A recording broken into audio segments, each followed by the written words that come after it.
There is a moment in every life when silence grows louder than noise, when doubt creeps in not like thunder but like a whisper.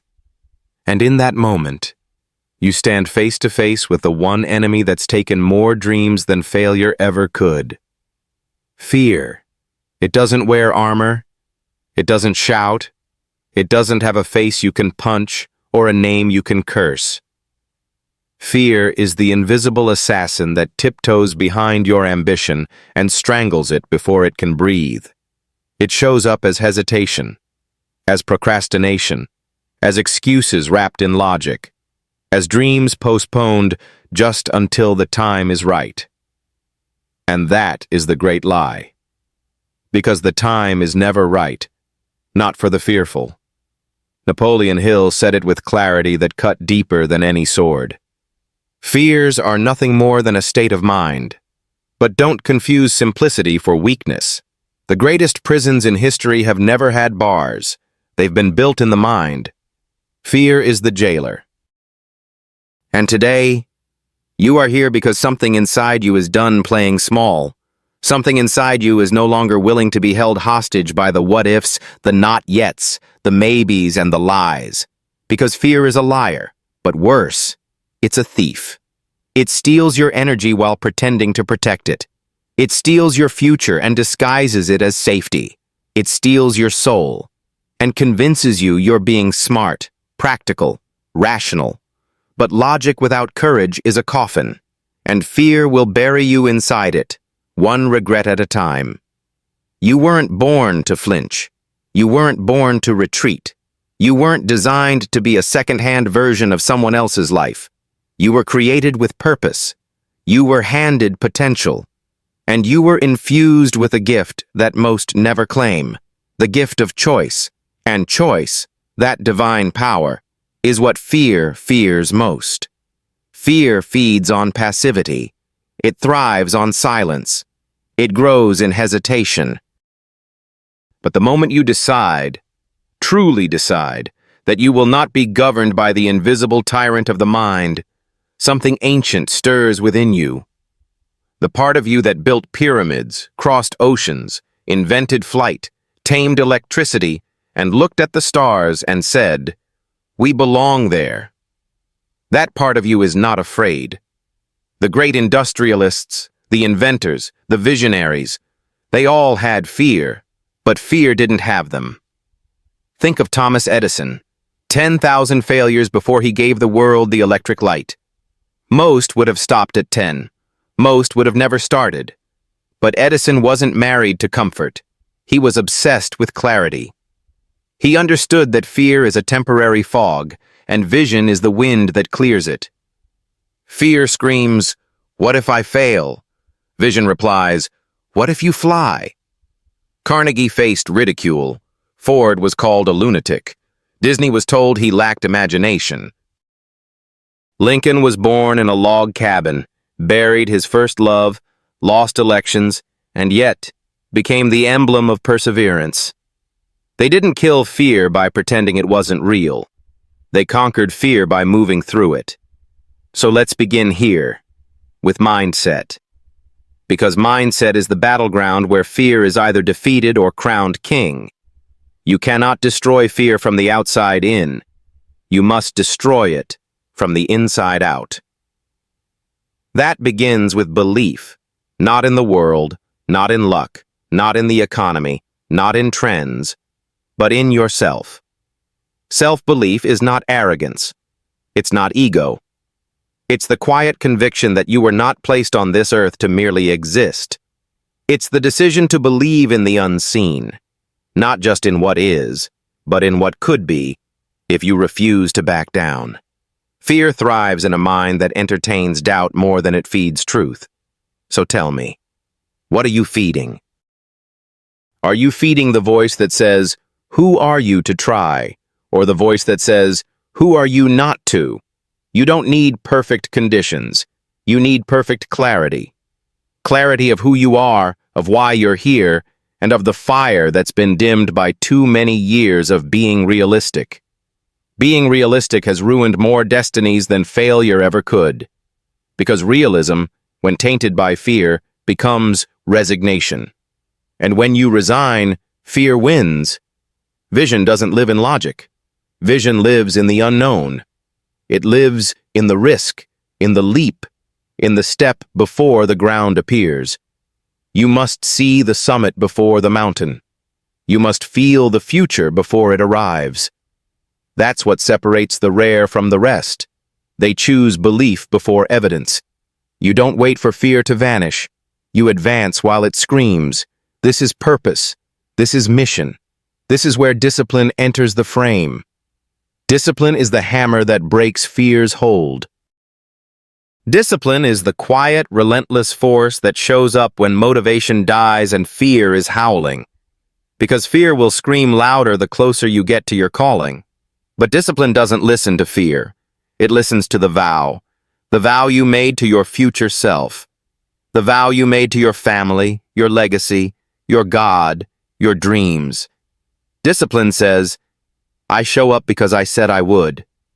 And that single promise, kept in the dark, kept when tired, kept when afraid, becomes the sword that fear cannot survive. You act in spite of fear, not in absence of it, because action, repeated, deliberate, bold, starves fear of its oxygen. You see, fear is allergic to movement. It wants you frozen. It wants you trapped in the infinite scroll of analysis, the suffocating loop of what if. But the moment you move, even one step, the spell begins to break. Progress is fear's antidote, because when you move, you shift your identity. You're no longer a person thinking about doing something. You become the person doing it. And in that shift, you discover something miraculous. You were never weak. You were never incapable. You were simply misled. You were fed lies by a world that profits from your hesitation. But no more. From this moment forward, let every breath become a declaration. I will not bow to fear. I will not delay my life another hour to appease the doubt in my mind. I will not wear the chains of what if, while my dreams rot in the basement of regret. I will rise. I will build. I will act. And I will do so with gratitude. Not a passive, soft gratitude, but a weaponized gratitude. The kind that turns every setback into a setup, every pain into perspective, every failure into fuel. Because fear cannot coexist with gratitude. When you are truly grateful, not just for comfort, but for the challenge, for the mountain, for the very breath in your lungs, fear has no room to speak. And now, let us move deeper. Gratitude unlocks adaptability, and adaptability is survival. It is victory. It is the art of bending without breaking, of shifting without shattering. The world changes. Markets shift. People betray. Plans collapse. But the adaptable do not curse the storm. They become the wind. The wind does not ask permission. It does not wait for approval. It moves. And in its movement, it reshapes mountains and sculpts destiny.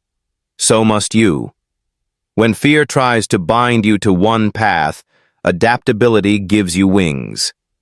Think of every empire that crumbled, not because it lacked power, but because it lacked flexibility.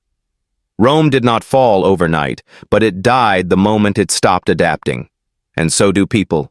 Those who fear change live in chains, but those who embrace change, who understand that growth demands discomfort, that progress demands detours, they become indestructible.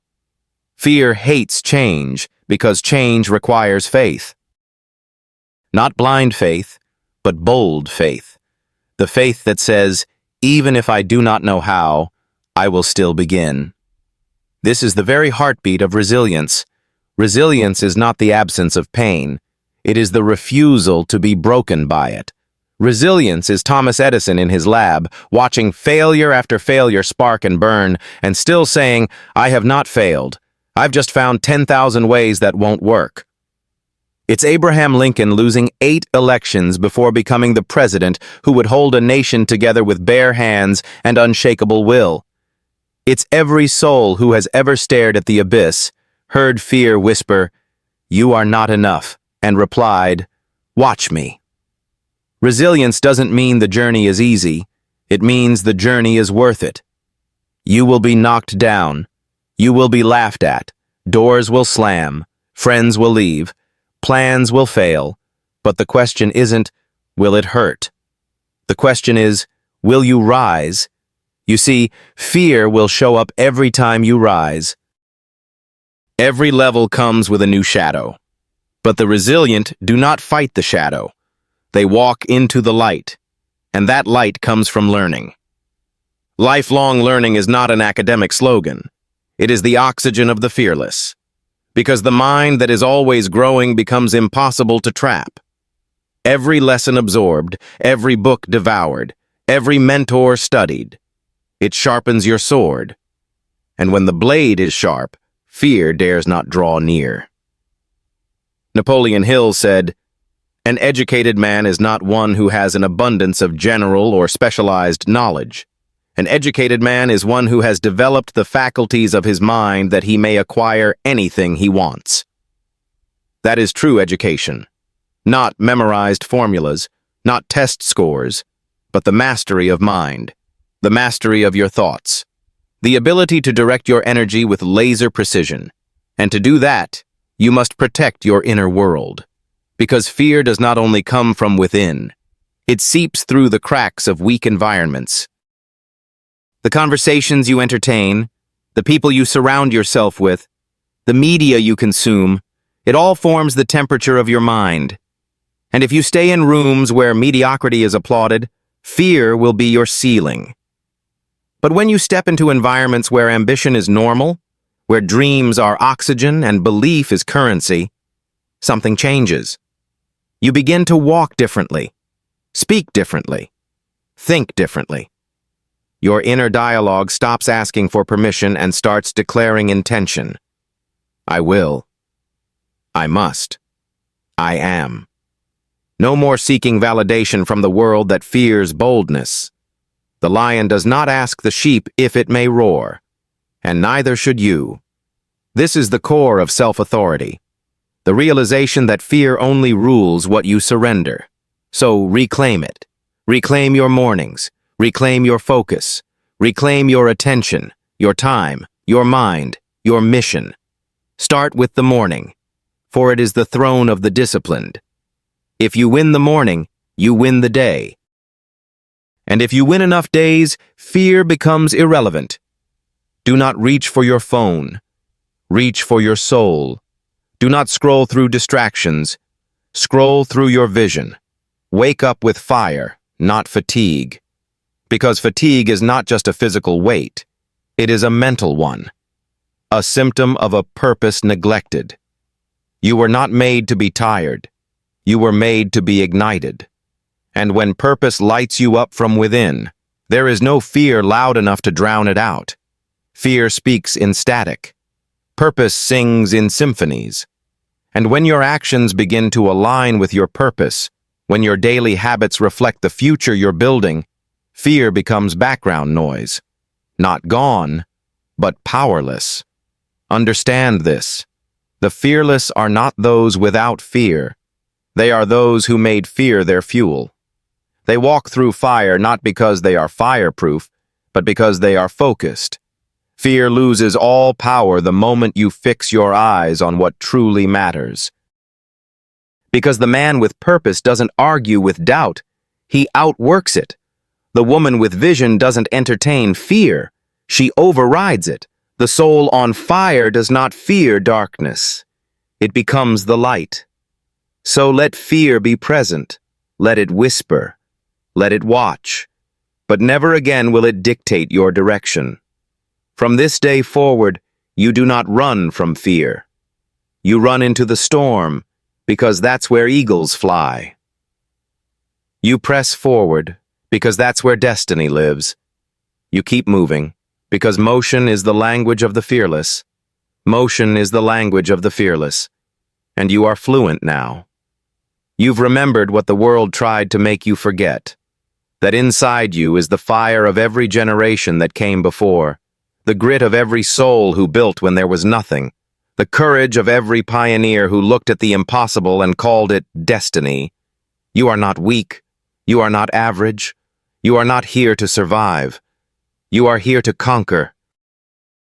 And not conquer others, but conquer the tyrant of fear that's lived too long inside your mind. Because once you conquer yourself, there is no battle you cannot win. Understand this. Fear has no teeth unless you feed it. It only lives where you water it. But every time you choose action, it dies. Every time you choose discipline, it dies. Every time you speak truth to its lies, it dies. And you live, fully, fiercely, without apology. Fear wants you soft.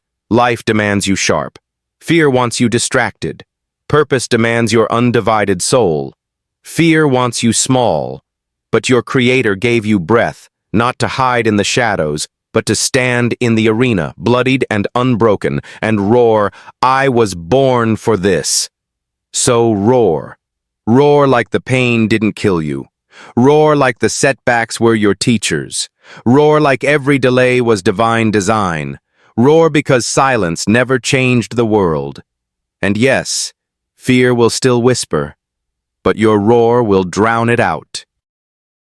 You are not the same person who started this journey. You have remembered who you are. You are the dream of your ancestors. You are the one chosen to break the cycle. You are the proof that fear loses to faith.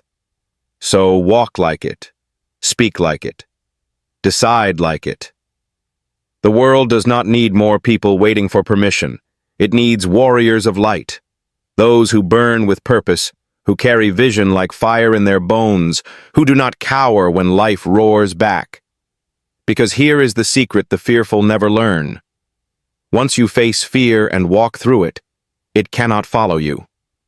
Once you drag it into the daylight, name it, challenge it, act anyway, it shrinks. Not because fear gets smaller, but because you've grown. And that is the real revolution. Not comfort, not applause, not safety, but evolution. You, becoming the version of yourself that fear tried to prevent. You, rising when you should have fallen. You, showing up when no one else did. You, building something eternal with shaking hands and unstoppable conviction, because that's how you destroy fear forever. You don't wait for it to leave. You walk through it until you are no longer the person who fears it. And when that day comes, when you stare into the mirror and no longer see hesitation, but hunger, not limitation, but liberation, not fear, but fire, that's when you'll understand. You didn't just defeat fear, you outgrew it, and that is permanent. So go now, go without apology, go without permission, go without a backup plan, walk like you've already arrived, speak like the storm was your training ground, live like fear has no seat at your table, because it doesn't, not anymore. You are no longer the prisoner, you are the fire, and fear has already fled.